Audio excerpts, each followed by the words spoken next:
the first part of the first question. Assume I do not like the licorice. So I want to leave the licorice, which is the quarter, to my opponent. And the Swedish fish are the starbursts. So, to begin the game, I will go first and I will take 5. And I will take 5 because that will leave 24 candies, 24 starburst Swedish fish. And that is divisible by 6. So then I want to, after my first turn, when I take 5, I want to take 6 minus whatever my opponent takes. And that will leave my opponent with the quarter, with the pepper, with the licorice. So we'll start by taking 5. And they say they take 3, then I have to take 3. That's 6. They take 2, I take 4. That's 6. They take 5, I take 1. That's 6. They take 5, I take 1, and then they're left with the quarter. So, then the second part of the question, the 29 candies, 1 licorice, I do want the licorice. I love licorice, I need to have this licorice. So, they will go first this time. And because there are 29 candies and 1 piece of licorice, there's 30 total. And 30 is already divisible by 6. So I will again do 6 minus whatever the other person takes, but I do not need to begin by taking any away because the 30 is already divisible by the 6. So I'll have my opponent go first this time, and they say they take 3, so I take 3, that's 6. They take 4, I take 2, 6, 3, 3, 5, 1, and then it's their turn now, and there's 5 candies left in the licorice. So no matter how many candies they take, I will get the licorice because they can only take up to 5 items and there's 5 candies. So say they take all 5, but then I am left with the licorice. Question 2. What is the difference between a place value system and additive systems? Place value systems use the same set of symbols over and over, but those same symbols are in different places of the number to represent different values. An additive system uses different symbols for each value, and then they're all added together when they form a number. When symbols are put together to form a number, those symbols are added together. A Hindu-Arabic is a place value system. We use the symbols listed here. We use these same symbols in different place values. For example, seen here, just a 4 is equal to 4, but a 4 and a 0, 4 in a different place value is equal to 40. Babylonian is a place value system as well. They use 2 different symbols, this torch and this alligator.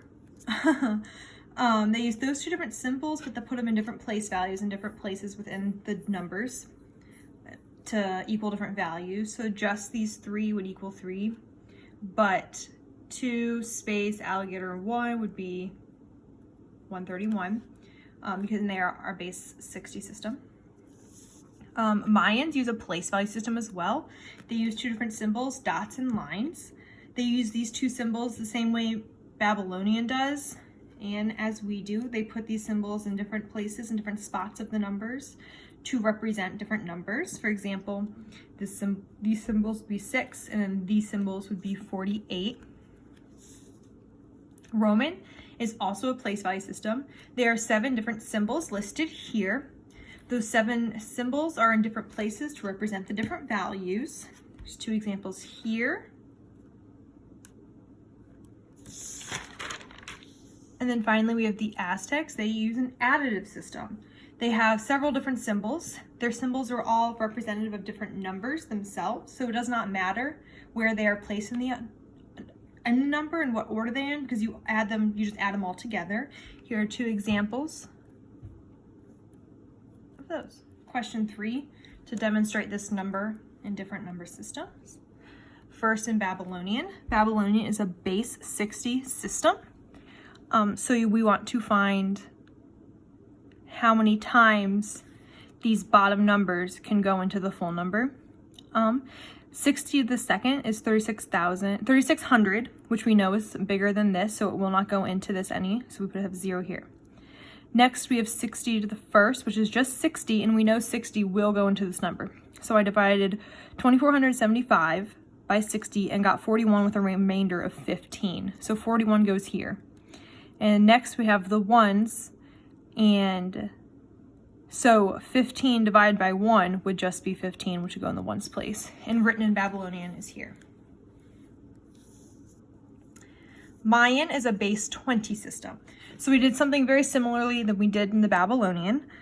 20 squared is 400, and we know 400 will go into 2,475. So we divided 2,475 divided by 40 and got 6, remainder 75. So the 6 goes here, and we come over to the next one.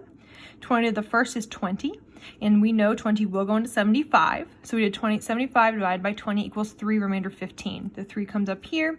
We know 15 divided by 1 is 15. 15 will come here, and this is it written in Mayan. Next, we have the Roman numbers written here. We have 2,000, and then we have, this is 500, and the C is here just to take away the 500 from that. And then L is 50, XX 1010, and then V is 5. That's how we got this here. Here are the Aztecs. Each of these full leaves represent 400, so we have 6 400s. 3 symbols for 20, a 10, and then 5s to make the Aztec number.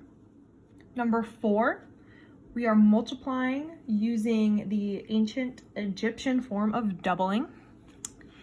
Here we have the 2 numbers listed here. We have 1 doubled all the way up to 16, because that's the highest we can double these numbers to still be lower than 27. And then we multiplied 54 by the number on the same line, so 54 times 2, 108, and so on. I found the numbers over here on the left that add up to 27, so 16, 8, 2, and 1. And then I added over here the 4 numbers corresponding on the same line as the 4 we found that the sum of is 27.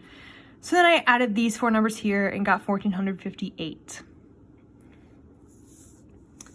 Number 5, we had to use the Egyptian form of dividing to figure out 2 ways to split 4 loaves of bread for 7 people. The first way, I had my 4 loaves, and I first divided them all in halves, and I got 7 halves, so each person will get 1 half. Plus, this last half was divided into 7 parts for each person as well. And if it's only 1/2 of the figure is divided into 7 parts, that means each small part here equals 1/14. So we added the units fractions, 1/2 plus 1/14. Here are the Egyptian hieroglyphs for that, and it would add up and simplify to 4/7. The second part down here, I started by thirds. I started by using thirds, so I divide each by thirds, and I got to this point here. So then everyone gets a third, and then I divided the thirds down to even smaller portion, which is 1/6. So everyone got a 1/6 as well. It's here. And then this next part over here, I divided a 1/6 into 7 parts, and 1/6 divided into 7 parts. So 7 parts 6 times in one figure would be 42. So they got 1/42, 1/42. And then we had this final third over here that we hadn't done anything with. So then I divided that into 7 parts as well. And that is 1/21. And if that's just one part of 3, there could be 2 more of these in here. So that's just one part, 1/21 of the whole loaf of bread. So it's 1/20/21. Here are the Egyptian hieroglyphs for that. And that will also equal 4/7 once added and simplified.